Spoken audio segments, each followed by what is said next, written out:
Counts, 100 Sheep, 10 Coins, and 2 Sons by Amy Jill Levine and Sandy Eisenberg Sasso, illustrated by Margot McGank. 100 sheep. If just a single one were lost, who would notice? Well, who counted sheep anyway? The man did. The man had a lot of sheep, 100 of them. He counted them every day. He kept counting. It took time to count, a long time. One day the man counted, then he stopped. There were only 99. Well, he must have made a mistake. He had 100 sheep, not 99. He counted again. Still, there were only 99. One of his sheep was missing. He was responsible for all the sheep, all 100 of them.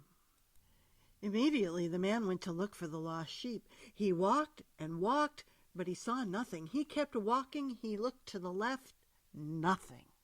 He looked to the right, nothing.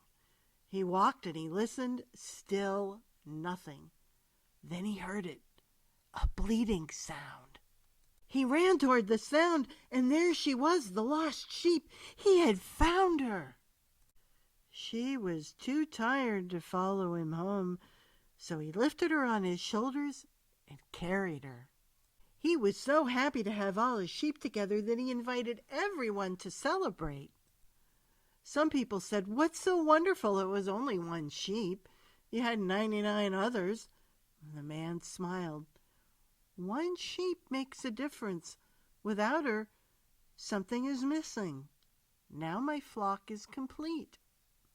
10 coins, 10 drachmas, 10 silver coins. Every day the woman would count them. Then one day she counted. She stopped. She couldn't have made a mistake, but she counted again anyway. Still she counted only 9. 1 drachma was missing. She had lost one of her coins. The woman lit a lamp to see more clearly. She looked under chairs and in corners. No coin. She looked in cabinets and in wastebaskets. Still no drachma. She took a broom and swept the floor. There were crumbs and dust, but no coin. It was her fault. She had lost the coin, and now she must find it. She searched again with the light and the broom. Finally, she saw something shining and heard a ping.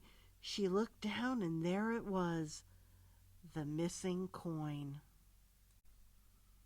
She held the coin in her hand for a few moments, and then she carefully placed it with the other drachmas. She was so happy to have all the coins that she invited the women in the town to celebrate. Some people said, "What is so important? It was only 1 coin." Well, the woman smiled.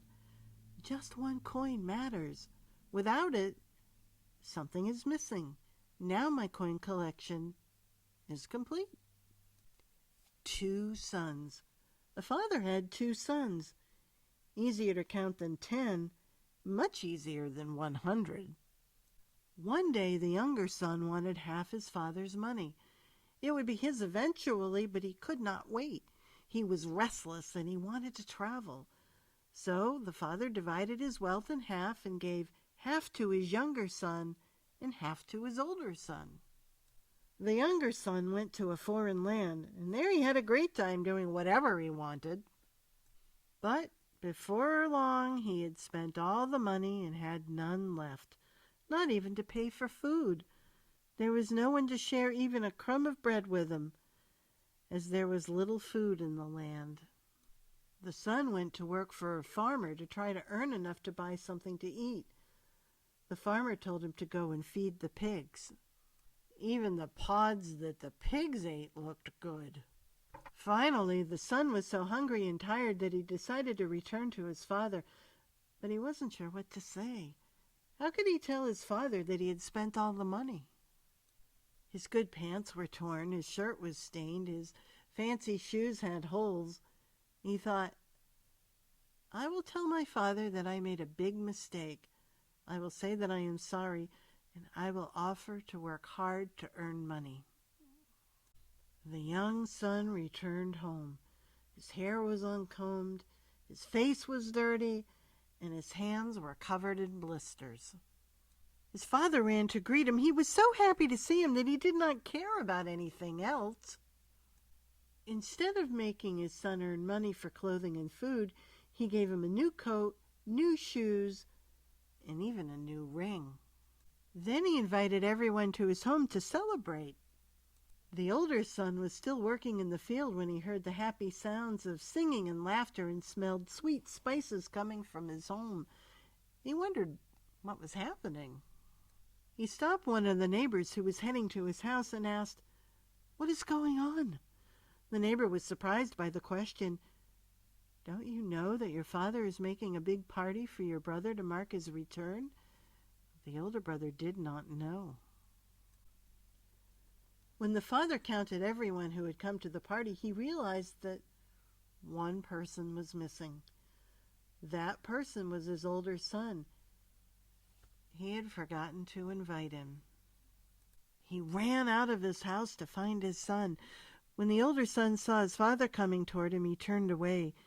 He was so sad and angry that no one had come to find him. His father spoke softly. "Your brother has come home. I invited all of our friends to celebrate us. You must come and be glad with us." He tried to hug his son, but his son folded his arms across his chest. The older son finally said to his father, "I have been with you all the years that my brother has been away. I did not waste your money. I did everything you wanted me to do. I never left you, but my brother did. Then you make a big party for him. You never had one for me. You didn't even invite me to his." The father thought, "I have two sons. 1, 2. I paid attention to my younger son, but I discounted my older son. And I didn't realize that he felt lost." The father took his older son's hands in his own. "Please, come and join the party. I love you. All I have is yours. Come and be with me and with your brother." "I have two sons." He counted 1, and he pointed to the house where his younger son was celebrating. He counted 2, and he put his arms around his older son. "Without you," he said, "something is missing. With you, our family is complete."